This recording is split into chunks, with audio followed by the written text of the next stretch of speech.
अस्सलाम वालेकुम वरहमतुल्लाहि वबरकातुहू।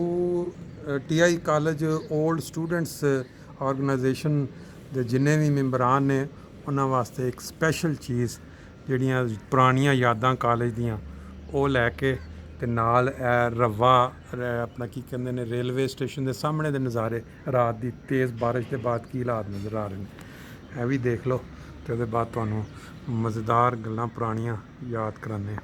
ਚਲੋ ਦੱਸੋ ਆਪਣਾ ਸੁਣਾਓ ਤੁਸੀਂ ਜੀ। ਇਹ ਸਨ 1954 ਦਾ ਵਾਕਿਆ ਹੈ।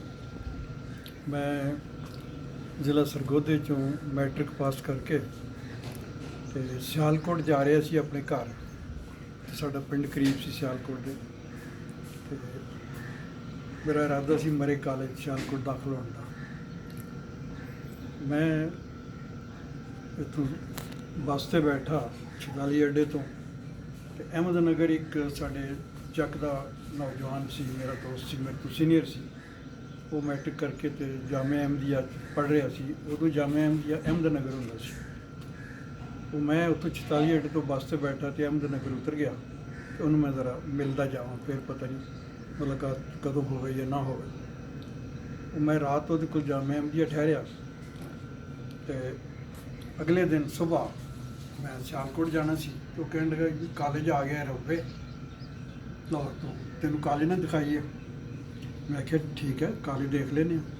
ਉਹ ਮੈਨੂੰ ਸਾਈਕਲ 'ਤੇ ਬਿਠਾ ਕੇ ਤੇ ਰਫਾ ਅਹਿਮਦ ਨਗਰ ਤੋਂ ਰਫਾ ਲੈ ਗਿਆ। ਕਾਲਜ ਗਏ, ਅੰਦਰ ਗਏ ਤੇ ਪ੍ਰਿੰਸੀਪਲ ਸਾਹਿਬ ਹਜ਼ਰਤ ਮਿਰਜ਼ਾ ਨਾਸਿਰ ਅਹਿਮਦ ਸਾਹਿਬ ਬਿਲਡਿੰਗ ਦਾ ਜਾਇਜ਼ਾ ਲੈ ਰਹੇ ਸਨ, ਕਿਉਂਕਿ ਉਦੋਂ ਛੁੱਟੀਆਂ ਸਨ ਗਰਮੀਆਂ ਦੀਆਂ ਤੇ ਛੁੱਟੀਆਂ ਦੇ ਬਾਅਦ ਕਾਲਜ ਇੱਥੇ ਸਟਾਰਟ ਹੋਣਾ ਸੀ ਰਫਾ 'ਚ। ਉਹ ਅਸੀਂ ਵੀ ਜਾ ਕੇ ਉਹਨਾਂ ਕੋਲ ਸਲਾਮ ਕੀਤਾ। ਉਹ ਸਾਡੇ ਵੱਲ ਮੁਤਵੱਜੇ ਹੋ ਗਏ। ਉਹ ਮੁਨੀਰ ਅਹਿਮਦ ਉਹਦਾ ਨਾਂ ਸੀ, ਮੇਰਾ ਜਿਹੜਾ ਦੋਸਤ ਸੀ ਜਾਮੇ 'ਚ। ਉਹਨੇ ਮੇਰਾ ਤਾਰਫ ਕਰਵਾਇਆ ਤੇ ਫਿਰ ਪ੍ਰਿੰਸੀਪਲ ਸਾਹਿਬ ਖੁਦ ਮੇਰੇ ਨਾਲ ਮੁਖਾਤਬ ਹੋਏ। ਉਹ ਮੈਨੂੰ ਮੇਰੇ ਹਾਲਾਤ ਪੁੱਛਦੇ ਰਹੇ, ਖਾਨਦਾਨੀ ਹਾਲਾਤ, ਮਾਲੀ ਹਾਲਾਤ ਦੇ ਬਾਰੇ ਸਵਾਲ ਕਰਦੇ ਰਹੇ ਤੇ ਕਹਿਣਗੇ ਕੀ ਪ੍ਰੋਗਰਾਮ ਹੈ। ਮੈਂ ਕਿਹਾ ਜੀ ਮੇਰਾ ਇਰਾਦਾ ਹੈ ਮਰੇ ਕਾਲਜ ਸਿਆਲਕੋਟ ਦਾਖਲ ਹੋਣ ਦਾ, ਕਿਉਂਕਿ ਮੇਰਾ ਪਿੰਡ ਜਿਹੜਾ ਉਹ ਸਿਆਲਕੋਟ ਤੋਂ 5-6 ਮੀਲ ਦੇ ਫਾਸਲੇ 'ਤੇ। तो मान लगे कि यहाँ क्यों नहीं दाखिल हो जाते। मैं कि मैं तो कुछ तैयारी करके नहीं आया दाखिले की, ना कोई मेरे पास पैसे भी दाखिले वास्ते। कितने पैसे हैं? मैंने कहा जी सियालकोट का किराया वगैरह निकाल के तो 5 रुपये मेरे पास आए थे। वो पास ही कॉलेज के क्लर्क चौधरी महफूज रहमान साहब खड़े सन। उन्होंने कहने लगे महफूज रहमान बच्चे से 5 रुपये ले लो और दाखिल कर लो। चुनाचे मैं वो 5 रुपये देते तो उन्होंने रसीद कट दी थी दाखिले की। खैर वो बाद मैं सियालकोट चला गया। उस दौरान मैंने एक खत गया कॉलेज तो कि क्योंकि मेरे नंबर बड़े अच्छे सी, मैं ज़िला सरगोधा च फर्स्ट सी और 707 नंबर से मेरे 850 विचों।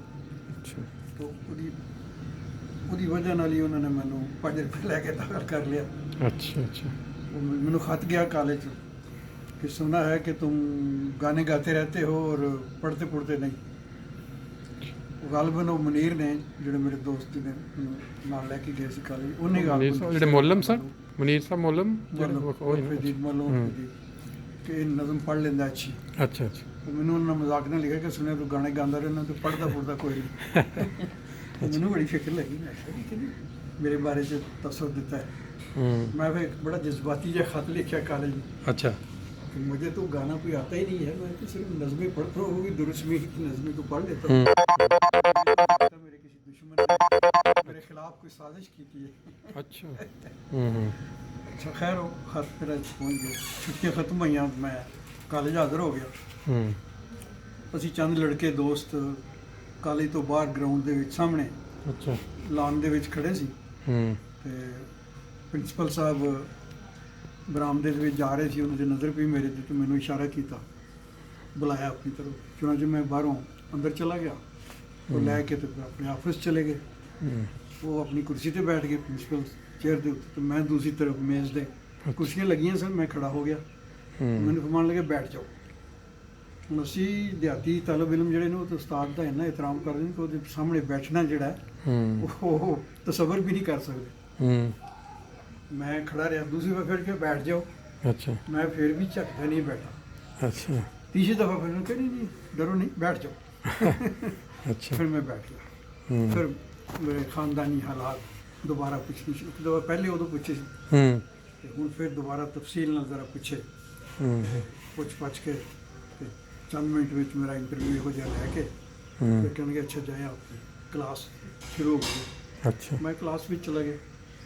5-7 मिनट के बाद फिर एक क्लर्क ऑफिस का क्लासरूम के सामने दरवाजे च आके खड़ा हो गया। ਤੇ ਪ੍ਰੋਫੈਸਰ ਸਾਹਿਬ ਜਿਹੜੇ ਲੈਕਚਰ ਦੇ ਰਹੇ ਸੀ ਉਹਨੂੰ ਕਹਿਣ ਲੱਗੇ ਕਿ ਜੀ ਇੱਥੇ ਇੱਕ ਲੜਕਾ ਅਸਲਮ ਸਾਬਰ ਹੈ, ਉਹਨੂੰ ਆਫਿਸ ਵਿੱਚ ਬੁਲਾਇਆ ਗਿਆ। अच्छा ਉਹਨਾਂ ਨੇ ਮੈਨੂੰ ਪ੍ਰੋਫੈਸਰ ਸਾਹਿਬ ਨੇ ਮੈਨੂੰ ਪਿੱਛੇ ਆਵਾਜ਼ ਦਿੱਤੀ ਕੌਣ ਹੈ ਬਈ ਖੜੇ ਹੋ ਜਾਓ ਅਸਲਮ ਸਾਬਰ। मैं खड़ा और कहने लगे आपको जाएं आपको बुला रहे हैं दफ्तर। अच्छा मैं फिर क्लासरूम से निकल के दफ्तर आया, ਉੱਥੇ ਜਿਹੜੇ ਅਕਾਊਂਟੈਂਟ ਸਨ ਉਹਨਾਂ ਨੇ ਮੈਨੂੰ ਬੁਲਾਇਆ ਆਪਣੇ ਕੋਲ ਤੇ ਬੁਲਾ ਕੇ ਤੇ 20 रुपए ਦਾ ਇੱਕ 20 रुपए मेरी तली पे रख देते। अच्छा मैं कह जी ये कैसे? कहने लगे ये प्रिंसिपल साहब ने आपका 2 साल के लिए कॉलेज से अच्छा इनामी वजीफ़ा 20 रुपये माहवार मुकर्रर किया है। अच्छा अच्छा तो मेरा नंबरों के लिहाज नाल सरकारी वजीफा तो आना ही आना सी, नाले भी जायद हो गई तो मैंने बड़ी आराम बड़ी सहूलत हो गया। अच्छा मैंने कहा हुण ते मौजे मौजा ने। अच्छा साडा खर्च उदों मैस दा ਜਿਹੜਾ ਹੁੰਦਾ ਸੀ ਖਾਣੇ ਪੀਣੇ ਦਾ ਮਹੀਨੇ ਦਾ 25 रुपये ਹੁੰਦਾ ਸੀ अच्छा ਸਾਰਾ ਕੁਛ अच्छा ਹੋਸਟਲ। हम्म ਮੈਂ ਕਿ 2 ਸਾਲ ਬੜੇ ਆਰਾਮ ਨਾਲ ਬੜੇ ਐਸ਼ ਨਾਲ ਉੱਥੇ ਕਾਲਜ ਦੇ ਹੋਸਟਲ 'ਚ ਗੁਜ਼ਾਰੇ। ਅੱਗੋਂ ਫਿਰ 2 ਸਾਲ ਦੇ ਬਾਅਦ ਮੇਰਾ ਸਕਾਲਰਸ਼ਿਪ ਫਿਰ ਲੱਗ ਗਿਆ। ਐਫਏ 'ਚ ਫਿਰ ਫਸਟ ਕਲਾਸ ਆਈ, अच्छा ਸਕਾਲਰਸ਼ਿਪ ਲੱਗ ਗਿਆ। ਫਿਰ ਮੈਂ ਬੀਏ 'ਚ ਵੀ ਦਾਖਲਾ ਫਿਰ ਕਾਲਜ 'ਚ ਲੈ ਲਿਆ। अच्छा 2 ਸਾਲ ਫਿਰ ਕਾਲਜ 'ਚ ਪੜ੍ਹਦਾ ਰਿਹਾ। ਕਿਹੜੇ ਸਾਲ ਦੀ ਗੱਲ ਹੈ? ਇਹ 54 ਦੀ 1954 'ਚ ਮੈਂ ਫਸਟ 'ਚ ਦਾਖਲ ਹੋਇਆ ਕਾਲਜ 'ਚ। अच्छा अच्छा 2 ਸਾਲ ਪੜ੍ਹਿਆ ਤੇ 56 ਵਿੱਚ ਮੈਂ ਇੰਟਰ ਕੀਤਾ, अच्छा ਉਹ ਵੀ ਫਸਟ ਕਲਾਸ ਆਈ। ਫਿਰ ਵਜ਼ੀਫਾ ਲੱਗਿਆ। अच्छा ਅੱਗੋਂ ਫਿਰ 2 ਸਾਲ ਫਿਰ ਮੈਂ ਬੀਏ ਵਿੱਚ ਕਾਲਜ ਵਿੱਚ ਦਾਖਲ ਹੋ ਗਿਆ अच्छा ਤੇ ਹੋਸਟਲ ਵਿੱਚ ਫਿਰ ਮੈਂ ਹੋਸਟਲ ਨਹੀਂ ਜੁਆਇਨ ਕੀਤਾ। ਫਿਰ ਮੈਂ ਬਾਹਰ ਮਕਾਨ ਲੈ ਲਿਆ ਤੇ ਆਪਣੇ ਭਾਈ ਭੈਣਾਂ ਨੂੰ ਮੈਂ ਰੱਬਾ ਬੁਲਾ ਲਿਆ अच्छा ਕਿ अच्छा ਇੱਥੇ ਆ ਕੇ ਤੁਸੀਂ ਪੜ੍ਹੋ। ਉਹਨਾਂ 'ਚ ਛੋਟਾ ਭਾਈ ਮਾਮੂਦ ਉਹ ਵੀ ਆ ਗਿਆ, ਨਵੀਂ ਵਿੱਚ ਸੀ, अच्छा ਨਵੀਂ 'ਚ ਦਾਖਲ ਹੋ ਗਿਆ ਹਾਈ ਸਕੂਲ 'ਚ। अच्छा अच्छा ਤੇ ਭੈਣਾਂ ਛੋਟੀਆਂ ਸਨ, ਛੋਟੀਆਂ ਕਲਾਸਾਂ 'ਚ ਉੱਥੇ ਦਾਖਲ, ਛੋਟੀ ਭੈਣ ਦੀ ਵਿੱਚ ਉਹ ਦਾਖਲ ਹੋ ਗਈ। ਇਸ अच्छा ਤਰ੍ਹਾਂ ਕਰਕੇ ਤੇ ਵਾਲਦਾ ਸਾਡੀ ਵੀ ਦਾਦੀ ਜਾਨ ਪਹਿਲੇ ਤੇ ਸਾਡੇ ਕੋਲ ਰਹੇ। ਫਿਰ 65 ਦੀ ਜੰਗ ਜਦੋਂ ਹੋਈ ਹੈ ਉਹ ਤੇ ਫਿਰ ਬਾਅਦ ਚ ਹੋਈ, ਮੈਂ ਉਦੋਂ ਕਾਲਜ ਲੱਗ ਚੁੱਕਿਆ ਸੀ ਅੱਛਾ। ਲੈਕਚਰ। ਮੇਰੀ ਫਿਰ ਮੈਂ ਐਮਏ ਕਰ ਲਿਆ ਬਾਅਦ ਵਿੱਚ अच्छा अच्छा ਪ੍ਰਾਈਵੇਟ ਤੌਰ ਤੇ ਪੰਜਾਬ ਯੂਨੀਵਰਸਿਟੀ ਚੋਂ ਐਮਏ ਅਰਬੀ। ਉਹਦੇ ਬਾਅਦ ਮੈਂ 1 ਸਾਲ Punjab university BEd class join ਕੀਤੀ ਤੇ ਬੀਐਡ ਦੀ ਡਿਗਰੀ ਲਈ अच्छा ਸੈਂਟਰਲ ਟ੍ਰੇਨਿੰਗ ਕਾਲਜ ਲਾਹੌਰ ਤੋਂ।